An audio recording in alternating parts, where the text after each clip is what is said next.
Welcome everyone to the first of the year From Here to There speaker in our From Here to There speaker series. I'd like to introduce you to Albert Maldonado. Hi everybody.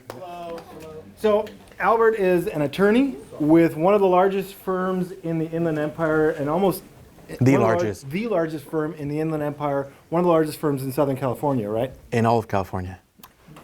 It's even better than I thought.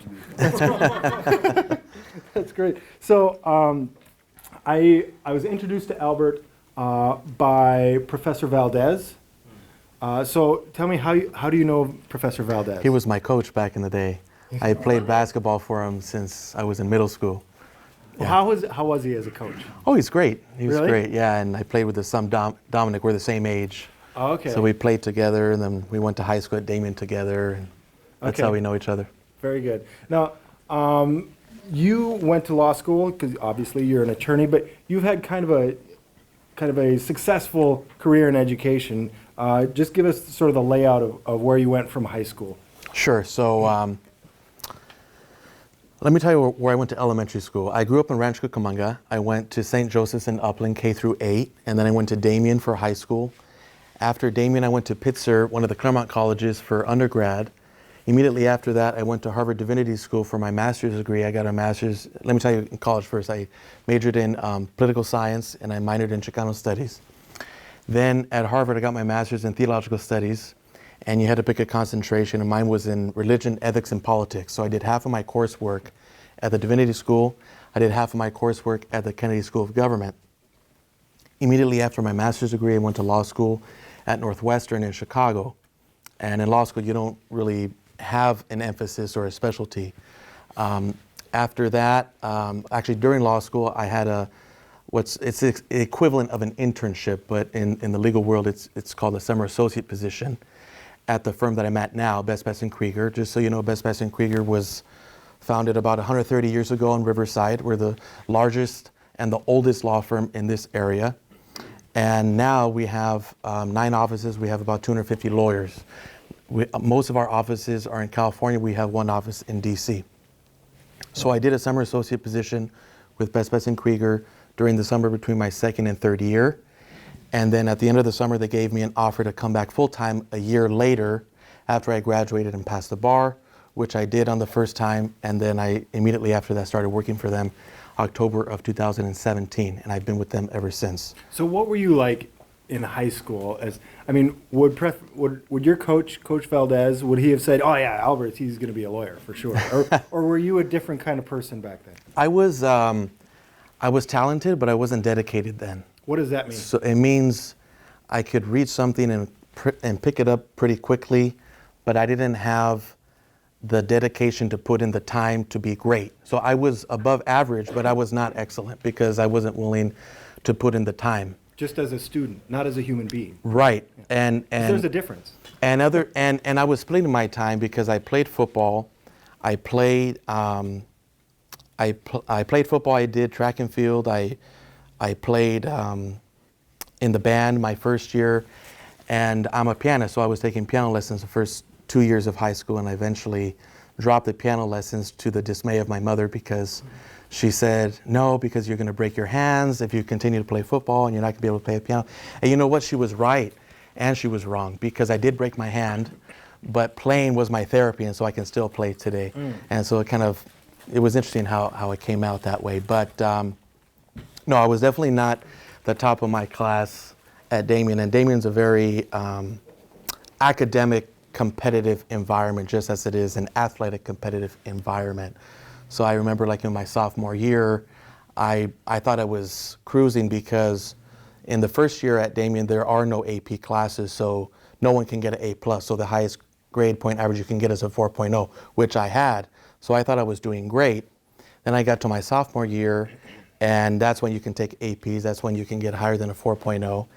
And I slacked off, and I dropped probably, I don't know, out of a class of 250, I dropped from being tied at number 1 to about 60. When I graduated 2 years after that, I was only able to work my way up back to like maybe rank number 30. So I'm curious, because we've had a previous conversation about this, so I kind of want to pull on this thread a Sure. little but let me start off just by asking, what were your parents' attitudes towards education in high school, and what did they expect of you? Sure. So my dad had a college degree. My dad had a bachelor's degree from Cal State LA. My mom only did some community college at Citrus College, but both of them were on the same page that I was going to go to college. That was no question. And they encouraged me to explore beyond college. My dad in particular, he wanted to be a lawyer himself from when he was my age. And he started having kids. The timing never happened, although he just graduated 2 weeks ago from law school himself. So it's never Really? too late to go back. Oh, Yes. that's great. But at that time, he was able to do it. So he because he had that in him, he would push me in that direction. And my mother just, wouldn't push me in a given direction, just whatever I love to do.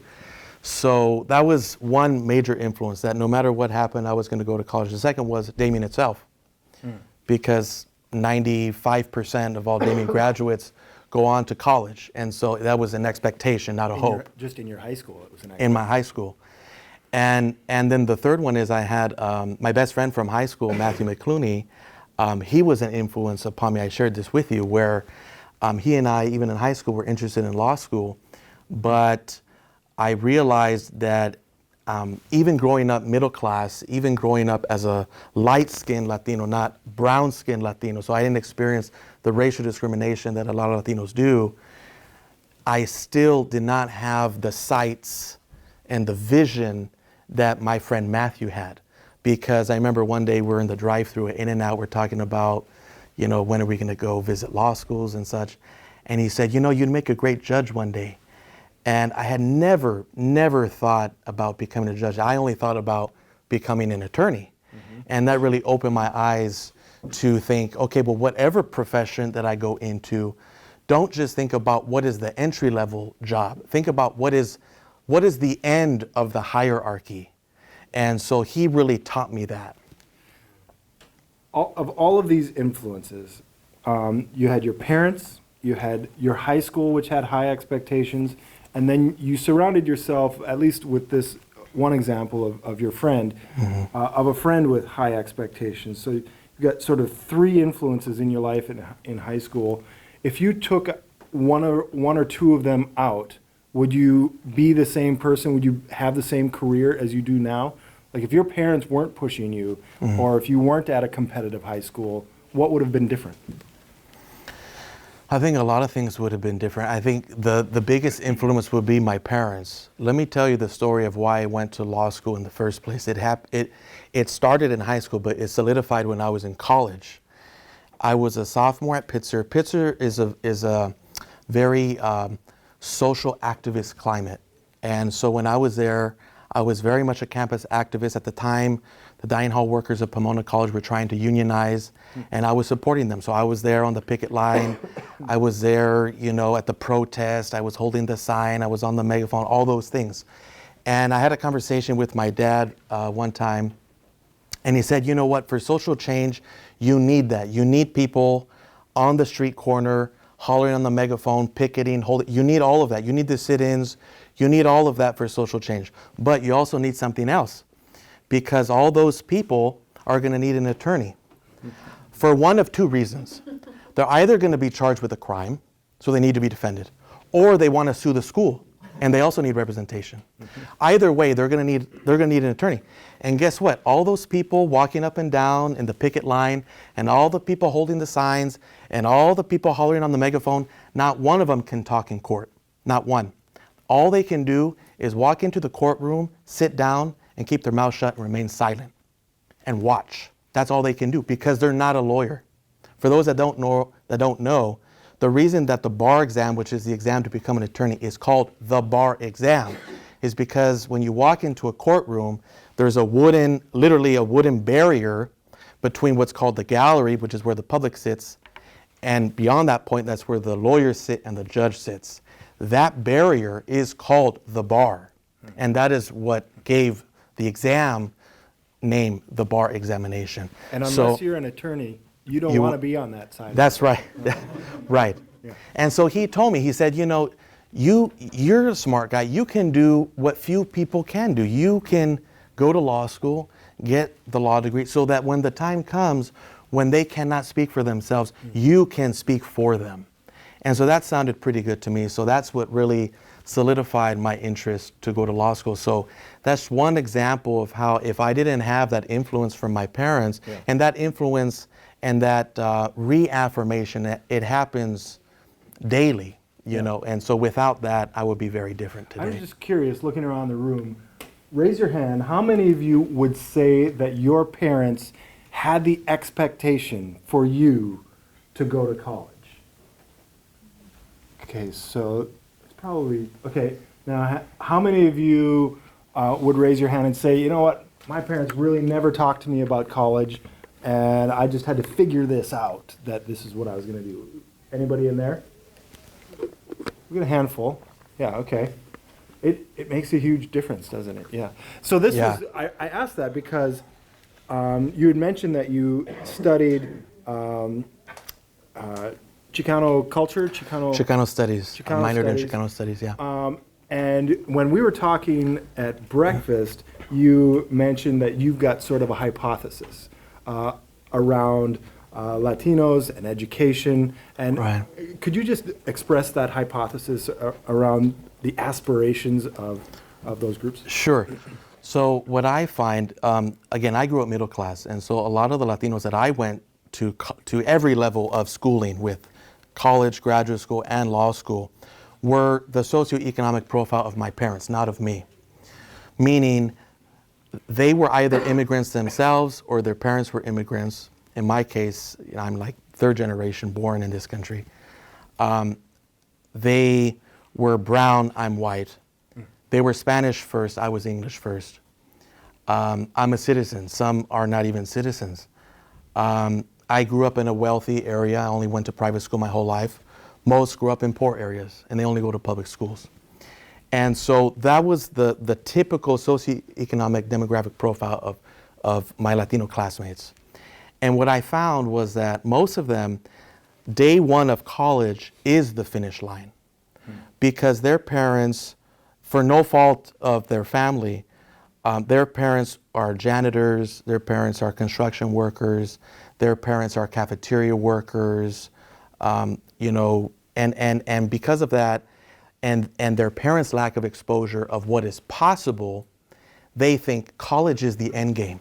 A college degree is the ultimate. And as soon as you get your college degree, you start working, you start making money. Maybe you start helping your own parents, in addition to whatever future family you form. And so I found everyone would take their foot off of the gas. I went to Pittsburgh, I went to a very elite institution. So everyone had to kill it in high school to get there. But once they got there, they took their foot off the gas and their grades dropped dramatically. And I noticed, I think my theory is that is why, because they didn't have someone to tell them, well, wait a minute, a college degree is more like a high school degree now than anything. So college is just the beginning, it's not the end like it was 25 years ago. And so I think that was a big difference between my parents' influence upon me and what they were telling me, and the privilege that they had, the exposure that they had. Remember, my dad was college educated, and those that didn't have that influence, they didn't have that information. Yeah. So I want to see if I understand kind of what you're saying. What you observed among your Latino classmates is once they got to college, they underperformed what they were capable of. Right. Okay. And the reason you believe, the reason that they might do that is simply because they feel like they've gotten to the finish line. They don't need to press hard anymore. They don't need to work. They're there. Right. So they're plateaued. Right. They're not trying to climb the hill anymore. Right. They're not trying to rise up. And that's the hypothesis. I find that pretty interesting, actually. I don't know even what kind of question to ask you, but do any of you feel that way about college? Like college is, now that you've gotten into college, you're here, it doesn't matter whether you get an A or a C. They're the same to you. Does anybody feel that way? Yeah. One? Okay. Thank you for the courage to, obviously you're in a room full of professors, but I think it's an interesting theory. Okay. We have about 10 minutes left. I could ask 100 more questions, but let me ask you, I teach a marketing course to freshmen, and one of the conversations we always have is around marketing and Christianity and faith, and how do those two things fit together. So let me ask you about your industry is law. You're an attorney, and you were studying religion, ethics, and politics at Harvard. How do you see your faith integrating into your career? My best days at work are the days that the legal answer aligns with my personal values. The converse is also true.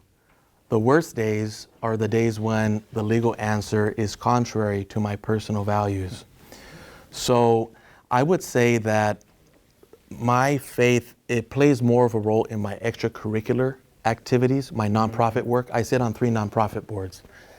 Not so much in my legal work, because the legal answer is what the legal answer is. Can you give an example that Sure. might be contrary? Yeah. Sure. So I'll give you an example from immigration law. There's a visa called a U visa. A U visa, you're only eligible for a U visa if you were in the territorial United States, you were undocumented, meaning you were not even a legal permanent resident, you're totally undocumented, and you are the victim of a domestic crime. That is to say, the crime happened within the territorial borders of the United States. Even when you're in, you could even be in custody by Customs and Border Patrol. You could have just crossed, you're in custody of CBP, but if they committed a crime on you, that makes you eligible for a U visa. Okay, now, the process to apply for a U visa has many steps. One of those steps is you have to provide proof that you reported the crime, and number 2, that you showed a willingness to participate in the investigation of that crime.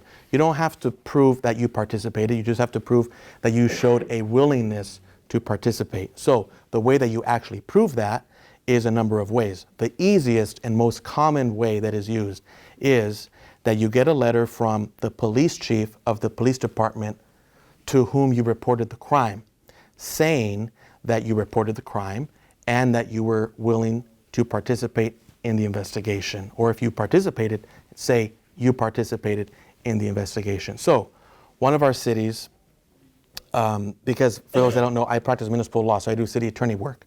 My firm is city attorney for 50 cities in the state. So one of these cities that we represent as city attorney, the police chief reached out to us and said, hey, I just got this letter from this woman who's applying for a U visa. She's asking me to write a letter saying that she participated in the investigation. Do I have to do anything? And after a couple back and forth questions, it became very clear to me that this police chief did not want to help this woman in her application, and he was looking for an out to not help her. And the legal answer is that he doesn't have to do anything. He could throw the letter in the trash and never respond. He doesn't even have to affirmatively deny her request. And so I had to tell him that. I had to communicate the legal answer to that. But that was kind of a crappy day, because that's against what I would have done, what my own personal values are, but I'm not the policy maker.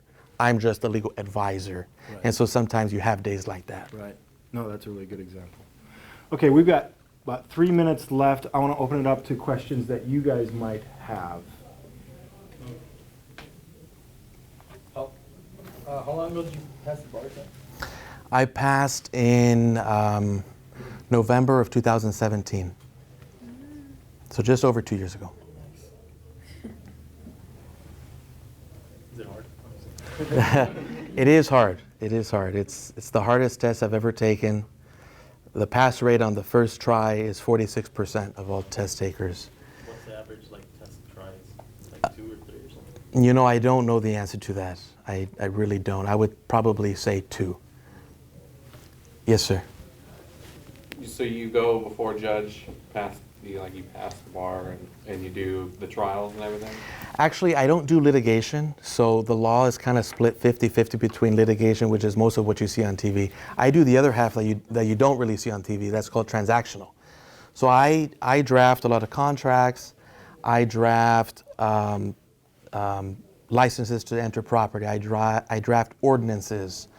for various types of laws. I'm a sidewalk vending expert, so when California decriminalized sidewalk vending a year ago, I draft the ordinance that the cities create law for how they can regulate sidewalk vending because they can't criminalize it or prohibit it anymore. That's an example of what I do that's not going to court. Yes, sir. Do you have to attend school to take the exam, or can you just take the exam? Okay, so if you want to be a lawyer, there's various ways you can get there. You have to have a bachelor's degree. That's non-negotiable. But you can do the traditional route, which is what I did, which is you go to law school, you graduate from that law school, and then you take the bar exam.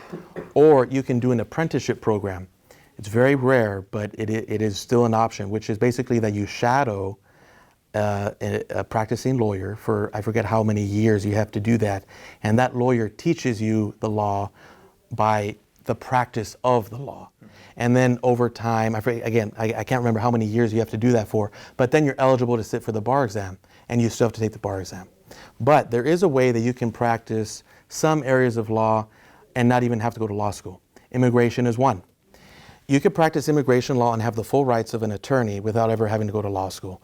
The way you do that is you find a nonprofit that is certified by an organization called the Board of Immigration Appeals. It's a federal agency. And once you're at that nonprofit, you go through a training that the BIA has put together. It usually lasts 6 months. After you go through that training, you can represent clients in immigration court. And there's no difference between you representing the client not being a licensed attorney and me representing the client who is a licensed attorney. There is no difference at all. You have the full rights and privileges as a licensed attorney. And you never had to go to law school. You didn't have to pay for law school. So there are kind of, ways you can practice law without even having to go to law school. All right, I want to end it there. Thank you so much, very much. Thanks for having me. And feel free to come up and ask one further question or ask for contact information. If you are interested in law school, this is a great person to have in your network. So I encourage you to come and say hello. I'm happy to talk with all of you. Thank you. All right, thank you.